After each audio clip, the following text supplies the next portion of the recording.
Hello friends, welcome to bliss cinemas. இன்னைக்கு நம்ம தமிழ் டப்பிங்ல அமேசான் பிரைம் ஓடிடியில் ரிலீஸ் ஆயிருக்க ஓவர் வாட்டர் வெப் சீரிஸ் எப்படி இருக்குன்னு பார்க்க போறோம். வாங்க வீடியோக்குள்ள போகலாம். இந்த வெப் சீரிஸ் பார்த்தீங்கன்னா 2018 ரிலீஸ் ஆன ஒரு டிராமா சீரிஸ். இதுல மொத்தமா 10 எபிசோடு இருக்கு. இந்த வெப் சீரிஸ் 4 டேரக்டர்ஸ் வந்து டைரக்ஷன் பண்ணிருக்காங்க. இதுல டாம் டேவிஸ் பில்லர், நட்டாலி ப்ரௌடி மற்றும் பலர் நடிச்சிருக்காங்க. இப்போ இந்த வெப் சீரிஸ் எப்படி இருக்கு, பார்க்கலாமா வேணாமா, யாரெல்லாம் பார்க்கலாம் அப்படின்றத இந்த வீடியோல தெளிவா பார்க்கலாம். இப்போ இந்த வெப் சீரிஸோட கதையை பத்தி பார்க்கலாம். ஹீரோ பார்த்தீங்கன்னா ஒரு டிவி செலிபிரிட்டியா இருக்காங்க. கொஞ்சம் ட்ரீட்மெண்டா எடுத்துட்டு வெளியே வராங்க.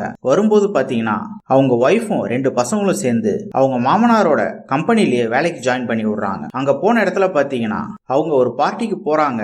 அங்க ஒரு சில சம்பவங்கள் ஆயிடுது. நம்ம ஹீரோவோட பாஸ்ட் என்ன, அதே மாதிரி அவங்களால ஃபியூச்சரோட அடாப்ட் பண்ணிக்க முடியுதா இல்லையா, கடைசியில என்னதான் ஆச்சு அப்படின்றது தான் இந்த வெப் சீரிஸோட முழு கதையே. இப்போ இந்த வெப் சீரிஸோட பாசிட்டிவ் நெகட்டிவ் பத்தி பார்க்கலாம். பாசிட்டிவ், தமிழ் டப்பிங் ரொம்ப நீட்டா லிப்சிங் கூட பண்ணி கொடுத்துருக்காங்க. ஸ்டோரி பிளாட் பாத்தீங்கன்னா ஒரு இன்ட்ரெஸ்டிங்கான ஸ்டோரி பிளாட்டே எடுத்திருக்காங்கன்னு சொல்லலாம். ஆனா அது டிராமா சீரிஸ்ல ரொம்ப ஸ்லோ அண்ட் ஸ்டடியா சொல்லியிருக்காங்க. பெர்ஃபார்மன்ஸ் வைஸ் பார்க்கும்போது வெப் சீரிஸ்ல நடிச்சிருக்க எல்லாருமே ஒரு நீட்டான பெர்ஃபார்மன்ஸே கொடுத்திருக்காங்க. குறிப்பா நம்ம ஹீரோ ஒரு அல்டிமேட்டான பெர்ஃபார்மன்ஸ் கொடுத்திருக்காங்க. வெப் சீரிஸே ஹோல்ட் பண்றாங்க. கேரக்டர் ரேட்டிங் பாத்தீங்கன்னா நம்ம ஹீரோ கேரக்டரை ரொம்ப அழுத்தம் திருத்தமா சூப்பராகவே இது எடுத்திருக்காங்க. ஒரு மனுஷன் பாஸ்ட்ல தப்பு பண்ணியிருக்கான், அதை ஃபியூச்சரோட அடாப்ட் பண்ணி வாழ முடியுதா இல்ல அந்த ஞாபகங்கள் வந்து தொல்லை பண்ணுதா அப்படின்ற மாதிரி ரொம்ப சூப்பராகவே காமிச்சிருக்காங்க. அதுக்கேற்ற பெர்ஃபார்மன்ஸே அவர் கொடுத்திருக்காரு. டெக்னிக்கல் ஆஸ்பெக்ட்ஸ்லயும் பாத்தீங்கன்னா வெப் சீரிஸ் சவுண்டாவே இருக்கு. சினிமோட்டோகிராஃபிலாம் பக்காவா பண்ணி கொடுத்திருக்காங்க. சவுண்ட் எஃபெக்ட்ஸ், பிஜிஎம் எல்லாமே நல்லாவே இருக்கு. ஸ்கிரீன் பிளே தான் பாத்தீங்கன்னா ரொம்ப ஸ்லோ அண்ட் ஸ்டடியா எழுதி எடுத்து வச்சிருக்காங்க. இன்னும் கொஞ்சம் ஃபாஸ்டா எடுத்துதான் இன்னும் கொஞ்சம் நல்லாவே இருந்திருக்கும். அதை மட்டும் இன்னும் கொஞ்சம் மேனேஜ் பண்ணி யாருக்கெல்லாம் ஒரு ஸ்லோ அண்ட் ஸ்டடியான வெப் சீரிஸ் பார்க்கணும்னு ஆசைப்படுவீங்களோ அதை ட்ரை பண்ணி பார்க்கலாம். அதே மாதிரி வெப் சீரிஸ் அடர் கண்டென்ட் இருக்குன்ற ஃபேமிலியோட ட்ரை பண்ணாதீங்க. இன்னொரு வீடியோல சந்திக்கலாம்.